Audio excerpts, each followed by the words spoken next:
Assalamualaikum warahmatullahi wabarakatuh. Apa kabar sahabat Nakoy? Sekarang saya ada di Nakoy Point Center di Serpong, BSD Tangerang Selatan.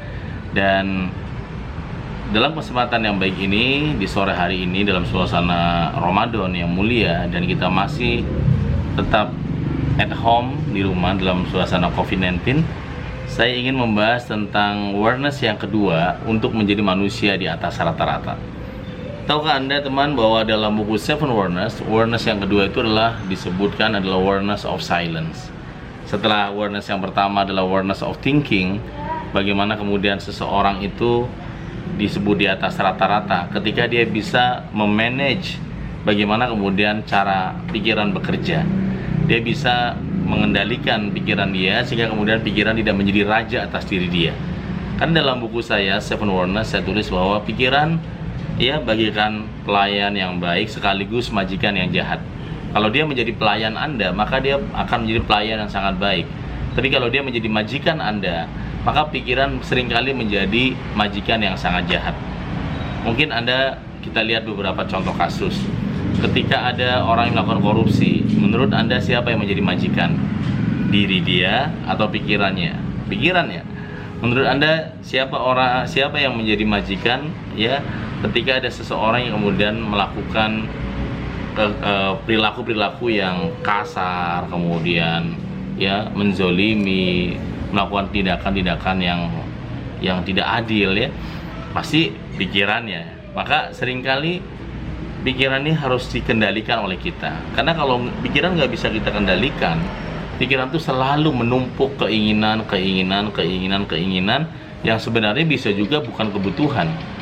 Yang dia kejar adalah bayangan-bayangan. Maka semakin kaya seseorang, kalau dia kemudian menjadi budak oleh pikirannya, maka semakin dia rakus, semakin dia serakah, semakin dia nggak bersyukur, semakin dia mengeluh, semakin dia kurang. Hal inilah yang kemudian terungkap dalam buku Seven Awareness ketika ada seorang petani yang dia kaya sekali, mendadak kaya karena dia menemukan satu patung emas. Ketika istrinya, anak-anaknya tersenyum bangga dan bersyukur sekali, tapi suaminya atau ayahnya ini ternyata sedang diam melamun, dan ditanya oleh anak perempuannya, kenapa ayah diam sementara kita sedang berbunga-bunga lagi bahagia ayah? Sang suami ini, sang ayah mengatakan bahwa ayah sedang memikirkan di mana 11 patung emas lainnya. Jadi itu contoh bahwa ketika seseorang menjadi budak atau pelayan atas pikirannya, tapi mereka yang menjadi raja atas pikiran dia, maka dia bisa mengendalikan pikiran ini untuk hal-hal yang lebih baik dan lebih manfaat.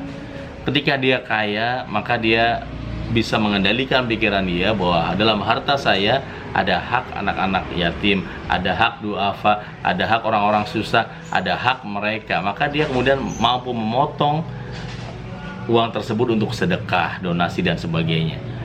Ketika seseorang yang kemudian bisa mengendalikan pikirannya, ketika pikiran memberikan gambaran kenikmatan ketika selesai sholat subuh tidur lagi, maka orang yang bisa mengendalikan pikiran dia akan kemudian mengatakan bahwa saya harus lebih sehat, saya lebih baik berolahraga daripada saya tidur. Maka dia manage pikiran tersebut, maka kemudian yang menang adalah diri dia. Walaupun awalnya butuh sekali proses, butuh sekali kesungguhan, butuh sekali momentum, sehingga itu yang kemudian terjadi, sahabat-sahabat yang hebat. Nah, pikiran bagian pertama dalam Seven Awareness nanti kita akan bahas lebih lanjut, tapi yang ingin saya bahas pada kesempatan kali ini adalah awareness of silence.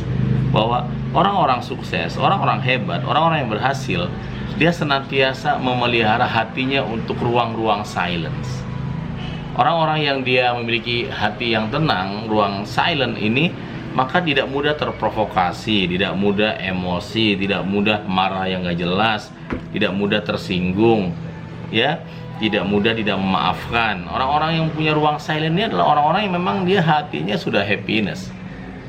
Maka di dalam Seven Awareness saya tulis bab kedua ini bahwa ketika seseorang silent, in the spirit of silence, you can find true energy. Jadi ketika Anda dalam keheningan, Anda bisa menemukan kebenaran kembali, bukan pembenaran. Karena banyak di antara kita, seringkali yang kita cari, yang kita kejar tanpa sadar adalah pembenaran yang sebenarnya itu adalah bukan kebenaran, tapi pembenaran.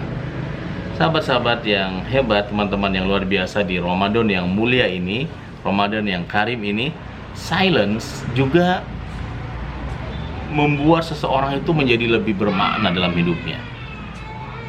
Orang-orang yang terbiasa melonggarkan hatinya, tidak penuh dengan harta, tidak penuh dengan ambisi, tidak penuh dengan semua nafsu-nafsu yang berat dalam hati dia, tapi dia longgarkan untuk silence, maka dia memiliki 50% ketenangan hati. Masalah kita, persoalan kita itu sebenarnya dimenangkan oleh ketenangan hati. Orang yang hatinya tenang, maka dia sedang menyelesaikan masalahnya 50%. Dan 50% lagi adalah strategi atau solusi atau cara. Jadi milikilah hati yang tenang, teman. Milikilah hati yang damai. Karena orang-orang yang hatinya tenang, hatinya damai, maka dia bisa mengendalikan pikirannya. Dia bisa menentukan keputusan yang terbaik, yang tepat, yang tidak gerasa gerusu, tidak asal-asalan, tidak kemudian salah keputusan. Ketika seseorang mengambil keputusan dalam keadaan hati yang gelisah, hati yang marah, hati yang emosi, maka berujung kepada penyesalan di akhir, teman-teman yang hebat. Sahabat-sahabat saya, oleh karena itulah dalam Awareness of Silence di Ramadan yang baik ini, kita dilatih, diminta kembali tengah malam, kita silence. Kita bangun tengah malam, kita bermunajat kepada Allah, kita sholat, kita baca Quran, kita berdoa, kita mohon. Dalam proses momentum Lailatul Qadar ini, ya, 7 hari menjelang Idul Fitri ini, kita betul-betul berlatih menjadi pribadi-pribadi yang super terbaik, teman-teman yang luar biasa. Kalau Anda memiliki kebiasaan tahajud, kebiasaan sholat malam, maka itu memberikan pengaruh besar dalam kehidupan Anda, terutama kedamaian hati, ketenangan jiwa. Ya, hal ini tidak bisa dibayar dengan uang, teman. Ada banyak orang yang punya uang banyak, harta berlimpah, tapi badannya, jiwanya, batinnya tetap aja gelisah dan panik. Batinnya terpaling dalam, tetap aja dia bingung, cemas. Tapi mereka yang memiliki hati yang tenang, jiwa yang damai, ya, jiwa yang menggembirakan, sebuah kenikmatan yang betul-betul dipilih khusus oleh Allah buat kita semuanya.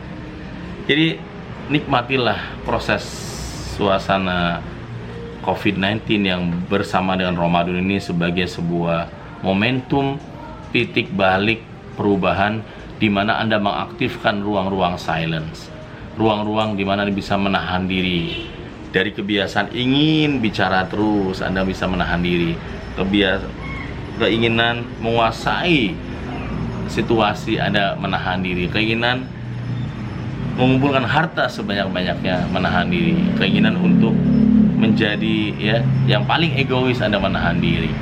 Karena pada ujungnya makna kebenangan dan keberhasilan dari mereka yang berpuasa adalah mereka mampu mengendalikan diri mereka sendiri, sehingga kemudian rasa tamak, rasa culas, rasa pelit itu semua rontok oleh keberhasilan Ramadan yang akan berakhir beberapa hari yang akan datang.